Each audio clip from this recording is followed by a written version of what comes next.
আউযুবিল্লাহি মিনাশ শাইতানির রাজিম। বিসমিল্লাহির রহমানির রহিম।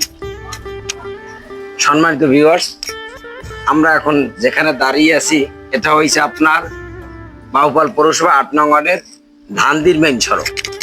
ধানদির মেইন সড়ক হলো রাস্তাটা ধানদি পর্যন্তই, প্রায় নাজির স্কুল পর্যন্তই রাস্তাটা আমাদের খুব খারাপ। কিন্তু কিছু কিছু জায়গায় আমরা যেখানে দাঁড়িয়ে আছি, যে কিছু কিছু জায়গায় এখানে রাস্তাটা ছিল অনেক খারাপ। খারাপ বলতো কিন্তু অনেক কুয়া হয়েছিল এবং মানে চলাচলের জন্য অনুপযোগী ছিল। এখানে আমাদের রিক্সা গাড়ি, তারপর আমাদের মা বোনেরা এবং ছাত্রছাত্রীরা হাঁটার জন্য অনেক অসুবিধা হইতো এবং অটো রিক্সা গেল অনেক দেখা গেছে অ্যাক্সিডেন্ট হওয়ার সম্ভাবনা ছিল।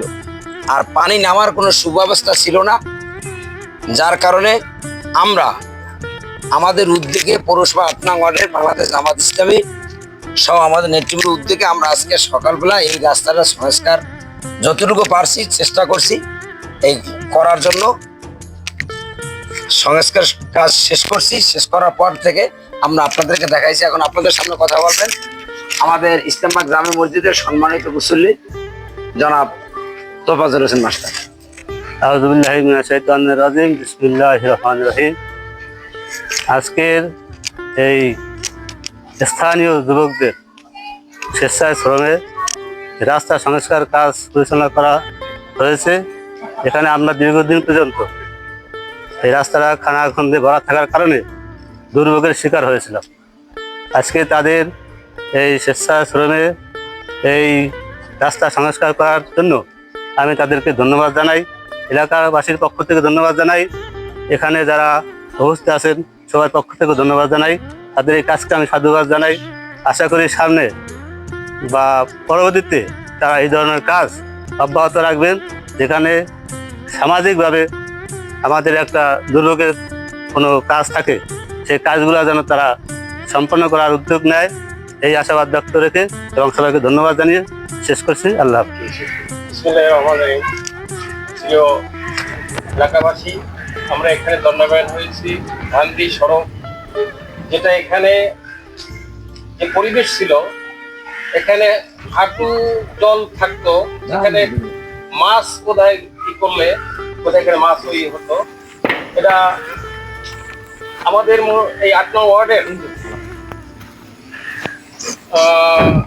কাউন্সিলর প্রার্থী হাফিজের উদ্যোগে এই কাজটা, সে তার স্বেচ্ছাশ্রম দিয়ে, তার জনবল দিয়ে এই কাজটা করেছে। এ ভালো উদ্যোগ।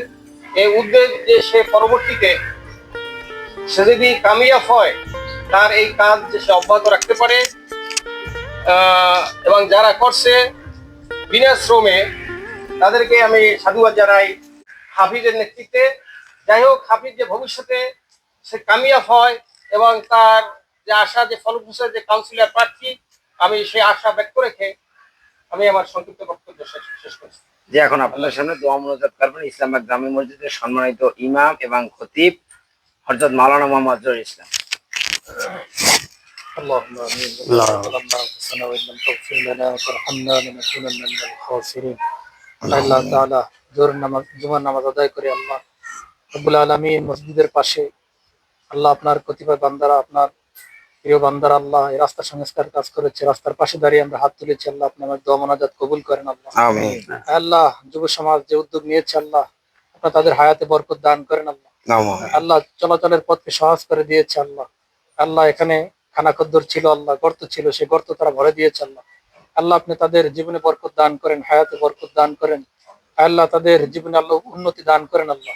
আল্লাহ ভবিষ্যতে যেন আরো ভালো কাজ করতে আমরা সকলে পারি, মিলেমিশে একসাথে যেন আমরা দেশ গঠন করতে পারি আল্লাহ, সেই তৌফিক আমাদের সকলকে দান করেন আল্লাহ রব্বুল আলামিন। আপনি আমাদের সকলের দোয়া মুনাজাতকে কবুল করেন আমিন। আল্লাহ। বিশেষ করে হাফিজ ভাই আল্লাহ যে আশা করেছে আল্লাহ সে আশা পূর্ণ করে দেন আল্লাহ। আল্লাহ যুব সমাজকে ইসলামের জন্য কবুল করেন, দেশের জন্য কল্যাণের জন্য কবুল মঞ্জুর করেন আল্লাহ। রব্বিরহামহুমা কামা রাব্বায়ানি সগীরা, রব্বিরহামহুমা কামা রাব্বায়ানি সগীরা বিরহমাতিকা ইয়া আরহামার রাহিমিন।